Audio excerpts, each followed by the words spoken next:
जय हिंद दोस्तों। आज हम जानेंगे जीन पियाजे के बारे में। जीन पियाजे एक ऐसा महत्वपूर्ण टॉपिक है जो सीटेट के एग्जाम में 3 से 4 नंबर का क्वेश्चन आता है। ये बहुत इंपॉर्टेंट टॉपिक है। जो सीडीपी होता है मतलब जो चाइल्ड डेवलपमेंट है वो पूरा इन्हीं पे आधारित है। तो अगर ये टॉपिक हम लोग कर लेते हैं तो आप 3 से 4 नंबर फिक्स हो जाता है, फिर आगे के क्वेश्चन करने में आप लोग को आसानी हो। तो आप सबका स्वागत है आप सबके अपने YouTube channel T state India में। आप सबसे छोटा सा रिक्वेस्ट है, आप लोग अगर चैनल पे नए हैं तो चैनल को सब्सक्राइब एंड वीडियो को लाइक करें। बिना देरी के हम लोग वीडियो स्टार्ट करते हैं। जीन पियाजे कौन थे? जीन पियाजे का जन्म 9 अगस्त 1996 को न्यूसात्सातेल स्विट्जरलैंड में हुआ था। ये जीन पियाजे एक मनोवैज्ञानिक थे। इन्होंने बच्चों का बौद्धिक विकास पर काम किया था। जीन पियाजे के अनुसार जो बच्चों का दिमाग होता है वो खाली स्लेट की तरह नहीं होता है। बच्चे जो है अपना ज्ञान वो खुद के अनुभव से प्राप्त करते हैं। इसे ही रचनावाद कहते हैं। प्याजे का जो मुख्य सिद्धांत है वो बाल सक्रिय रूप से सीखता है। ज्ञान बनाया जाता है, दिया नहीं जाता है। सोच का विकास क्रमबद्ध अवस्थाओं में स्टेजेस में होता है। हर अवस्था की सोच अलग होती है।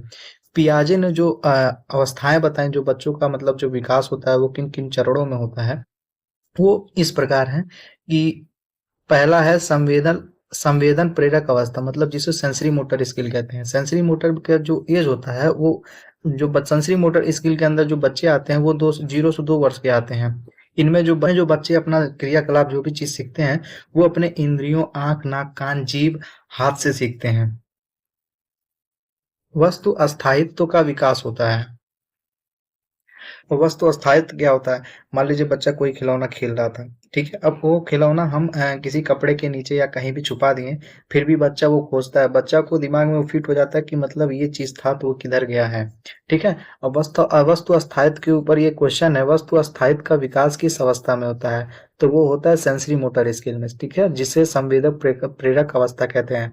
सेंसरी मोटर स्किल 0 से 2 वर्ष के एज के लिए होता है, ठीक है, एज के बच्चे होते हैं। अब दूसरा आता है पूर्व सक्रियात्मक अवस्था, जिसे प्री ऑपरेशनल स्टेज कहते हैं। मतलब ऑपरेशन के बाद वाला जो स्टेज होता है उसको प्री ऑपरेशनल स्टेज कहते हैं। वो ऑपरेशन में जो चीड़फाड़ होता है, ऑपरेशन के बाद वाला जो अवस्था होता है उसको प्री ऑपरेशनल स्टेज कहते हैं। इसमें जो बच्चों की उम्र होती है वो 0 से 7 वर्ष की होती है। इसमें जो मुख्य विशेषता होती है, भाषा का तेज विकास होता है। जो बच्चे होते हैं उसमें भाषा का तेज विकास करते हैं, वो जल्दी मतलब वो सीखने लगते हैं। फिर इसमें आत्म केंद्रिता होते हैं। बच्चे सिर्फ अपनी सोच सही मानते हैं। इसमें केंद्रीकरण सेंट्रेशन, मतलब बच्चे जो होते हैं वो सोचते हैं यही चीज है तो यही चीज है। आप कितनों भी बच्चों को समझाओगे वो नहीं समझते, उनको लगता है कि नहीं यही चीज है, बाकी आप लोग गलत हो।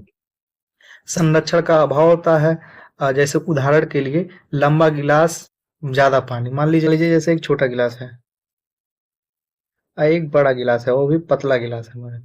अब इसमें का जो पानी है, अगर इसमें डाल दें अगर इसमें का पानी इसमें डाल दें तो बच्चों को क्या लगता है कि नहीं इसमें पानी ज्यादा है इसमें कम है, तो बच्चा हमेशा यही वाला आकर्षित करता है। आप लोग जब छोटे होंगे तो देखते होंगे जो भी बड़ी चीजें होती हैं उसको आप लोग ज्यादा अट्रैक्ट होते होंगे, उसको ज्यादा लेने में आप लोग इच्छुक होते हैं। तो वही सेम चीज होता है, ये जो उस स्टेज में आप लोग थे वो इस प्री ऑपरेशनल स्टेज में थे, ठीक है। अब इसमें ये देखिए क्वेश्चन है, बदलने पर पानी का मात्रा बदलना समझे वह किस अवस्था में है? वो पूर्व सक्रियात्मक अवस्था में है, ठीक है, पूर्व सक्रियात्मक अवस्था में है। अब हम जानेंगे तीसरा, जिसको कंक्रीट ऑपरेशनल स्टेज कहते हैं। तीसरा मूर्त संक्रियात्मक अवस्था, जिसको कंक्रीट ऑपरेशनल स्टेज कहते हैं। इसमें जो बच्चे की उम्र होती है वो 7 से 11 वर्ष की होती है। मुख्य विशेषता क्या है? तार्किक शक्ति, लॉजिकल थिंकिंग विकसित होती है। मतलब हमें बच्चा इसमें तार्किक सोच रखने लगता है, मतलब उसमें अप्लाई नहीं करता लेकिन तार्किक सोच वो सोचने लगता है। संरक्षण कंजर्वेशन का विकास होता है। केवल वास्तविक वस्तुओं पर सोच सकता है। यह है कि समझ जाता है गिलास बदलने का पानी नहीं बदलता। इस उम्र में जैसे मतलब जो था क्या नाम है, प्री ऑपरेशनल स्टेज में ये था कि मतलब बच्चा जो गिलास था वो उसमें जान रहा था कि जो बड़ा वाला गिलास है उसमें ज्यादा पानी है, जो छोटा वाला गिलास है उसमें कम पानी है। लेकिन तीसरे स्टेज में क्या होता है, इसमें मूर्त संक्रियात्मक अवस्था होती है। इसमें जो बच्चा होता है वो मूर्त वस्तुओं की कल्पना करता है। मतलब मूर्ति। मूर्ति कैसी होती है? जिसमें जान नहीं होता है, तो बच्चा मूर्त चीजों का परिकल्पना करता है। मूर्त मूर्त सक्रियात्मक अवस्था इसको समझने का आसान तरीका है। मूर्त मतलब है मूर्ति, मूर्ति में जान नहीं होती है, तो वो मतलब जो कठोर चीजें होती हैं बच्चा उस पे फोकस करने उस पे उसका स्मरण करने लगता है। किसमें करता है? कंक्रीट ऑपरेशन स्टेज में। इस स्टेज में क्या समझता है बच्चा? समझ जाता है कि जो गिलासा होता है वो इसमें से उसमें करने पे मतलब जो पानी की क्वांटिटी होती है वो सेम रहती है। अब इसका जो क्वेश्चन है वो देखिए, संरक्षण का विकास किस अवस्था में होता है? वो होता है मूर्त सक्रियात्मक अवस्था में। ठीक है, क्या है? औपचारिक सक्रियात्मक अवस्था, जिसको फॉर्मल ऑपरेशन स्टेज कहते हैं। इसमें बच्चे की उम्र जो होती है वो 11 वर्ष से ऊपर होती है। ठीक है, 11 वर्ष से ऊपर होती है। इसमें बच्चा जो है वो अमूर्त चिंतन करता है। अमूर्त चिंतन मतलब ये होता है कि मूर्त ये था कि जिसमें जान नहीं होते, अमूर्त चिंतन ये मतलब अब बच्चा जो है वो रियल इमेजिनरी करेगा।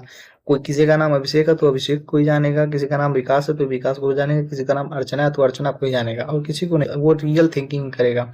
इसमें काल्पनिक सोच कर सकता है, तार्किक सोच, गणित एंड बीजगणित तरीक समझने में लगता है। मतलब जो बच्चे इस उम्र में होते हैं, तो आप लोग भी जब इस उम्र में होंगे तो थोड़ा बहुत जोड़ घटाना गुणा भाग जरूर सीख सीख गए होंगे।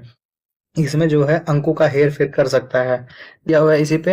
अमूर्त विचार करने की क्षमता किस अवस्था में होती है? औपचारिक संक्रियात्मक अवस्था में होती है। ठीक है, अब पियाजे के कुछ मुख्य अवधारणाएं हैं वो भी हम बताते हैं। जैसे है स्कीमा। स्कीमा क्या होता है? बच्चे के जो भी दिमाग में अपने जो मतलब विवेक बुद्धि विचार रखता है, जो भी उसमें मतलब ज्ञान मानसिक संरचना में रखता है, जो दिमाग में रखता है, वही स्कीमा होता है। देखिए, ज्ञान की मानसिक संरचना, उदाहरण, कुत्ता चार पैर भौंकता है। मतलब ये हो गया कि कुत्ता है, चार पैर है, भौंकता है, ये मतलब ये जान जाता है बच्चा स्कीमा के अंदर। मतलब एसिमिलेशन, मतलब ये नए अनुभव को पुराने ज्ञान में जोड़ना। मतलब अगर कोई बच्चा नया अनुभव है तो वो पुराने अनुभव के साथ जोड़ता है। जैसे मान लीजिए, हर जानवर को कुत्ता कहना, हर जानवर को कुत्ता कहना, बिल्ली के भी चार पैर होते तो बिल्ली को भी कुत्ता कहेगा। उसको क्या नाम है, कुत्ता को भी चार पैर होंगे तो उसको भी कुत्ता कहेगा। मतलब यही यही सीन रहता है। अनुकूलन, अनुकूलन मतलब एकोमोडेशन। एकोमोडेशन मतलब होता है पुराने ज्ञान में बदलाव करना। जैसे पुराने ज्ञान में अब ये हो गया कि मान लीजिए बच्चा बच्चा कुत्ता देखा, ठीक है, तो कुत्ता के चार पैर होते हैं। अब बिल्ली के भी चार पैर होते हैं। तो इसमें ये देखेगा कि नहीं, कुत्ता कुत्ता को मतलब पूंछ भी होता है, बिल्ली का भी पूंछ होता है। लेकिन इसमें ये देखेगा कि कुत्ता थोड़ा संरचना, उसका जो बनावटी संरचना है वो अलग है, और जो बिल्ली की है वो बनावटी संरचना अलग है। तो वो पुराने ज्ञान पूर्वों को वो जोड़ेगा, कहेगा नहीं बिल्ली का तो यहाँ पे ऐसे था, कुत्ता को यहाँ पे ऐसे नहीं है, मतलब ऐसे थिंकिंग करेगा। तो वही एकोमोडेशन हो गया, मतलब वही ऐसे सोचना हो गया उसका। संतुलन को इक्विलिब्रियम कहते हैं। संतुलन मतलब आप लोग का संतुलन नाम से भी समझ रहे होंगे कि बैलेंस बनाना, इक्वल करना। वही हो गया समाकलन और अनुकलन के बीच में संतुलन बनाना। जोड़ना समाकलन, बदलना का अनुकूलन कहते हैं। अब पियाजे के अनुसार जो है वो शिक्षण कैसे होता है? शिक्षण की भूमिका जो होती है वो मार्गदर्शक होती है, गतिविधि आधारित शिक्षण होती है, खोज के द्वारा सीखना होता है। गलत ने जो रटने वाली चीजें होती है, जैसे हम लोग बचपन में थे, मार मार के भी अध्यापक रटवा रहे थे, रटो रटो रटो, तो वो वाला पियाजे ने उसका विरोध किया है। पियाजे ने कहा है कि बच्चा जो भी अपना ज्ञान सीखता है वो खोजबीन के द्वारा सीखता है। वो अपने खुद की गतिविधियों के द्वारा सीखता है, ना कि शिक्षक शिक्षक गतिविधियों के द्वारा सीखता है। पियाजे के सिद्धांत में ये है कि जो इसमें पियाजे के सिद्धांत में जो बच्चा होता है वो अधिक क्रियाशील होता है, शिक्षक कम क्रियाशील। तो शिक्षक भी क्रियाशील होंगे, लेकिन बच्चे शिक्षक से ज्यादा बच्चे क्रियाशील होते हैं पियाजे के इस सिद्धांत में। पियाजे के अनुसार उपयुक्त शिक्षण विधि कौन सी है? गतिविधि आधारित शिक्षण। ठीक है, तो आज ये इतना ही। बाकी अगर आप लोग को इसका एमसीक्यू प्रैक्टिस करना है तो मैं इसका डिस्क्रिप्शन में लिंक डाल दूंगा, और आप ये चैनल पे जाके मतलब टोटल अप्रोक्स 35+ क्वेश्चन है इस पे। बेसिक क्वेश्चन 35 है, ठीक है, और बाकी हार्ड क्वेश्चन वो भी 50+ है। तो वो आप लोग चैनल पे जाके हार्ड क्वेश्चन, वो तो आप हार्ड क्वेश्चन है, ठीक है, 35 क्वेश्चन बेसिक है, 50 क्वेश्चन हार्ड क्वेश्चन पर प्रैक्टिस करना चाहते हैं तो आप लोग चैनल पे जाके इसके क्वेश्चन का प्रैक्टिस कर सकते हैं। अभी बाकी आप लोग को वीडियो कैसा लगा कमेंट में बताइएगा। ठीक है, जय हिंद।